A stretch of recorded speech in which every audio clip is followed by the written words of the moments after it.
بسم اللہ الرحمن الرحیم نحمده ونصلی علی رسولہ الکریم اما بعد السلام علیکم ورحمۃ اللہ وبرکاتہ۔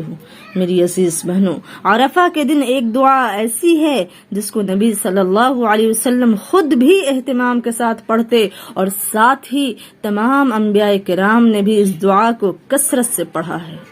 صحیح مسلم شریف کی روایت ہے کہ حضرت عائشہ صدیقہ رضی اللہ عنہا فرماتی ہیں کہ یوم عرفہ سے بڑھ کر کوئی دن افضل نہیں، یوم عرفہ سے بڑھ کر کوئی دن افضل نہیں جس میں اللہ جل جلالہ اپنے بندوں کو آگ سے آزاد کرتے ہوں۔ رب کریم فرشتوں پہ فخر کرتے ہیں اور فرماتے ہیں کہ یہ لوگ کیا ارادہ کر رہے ہیں، کیا مانگ رہے ہیں۔ چنانچہ اس بابرکت دن میں نبی صلی اللہ علیہ وسلم کا فرمان عالی ہے کہ خیر دعائی یوم عرفہ، کہ عرفہ کے دن کی سب سے بہترین دعا جس کو میں نے بھی کیا ہے اور مجھ سے پہلے کے تمام انبیاء کرام نے بھی کیا ہے، وہ ہے لا الہ الا اللہ وحدہ لا شریک لہ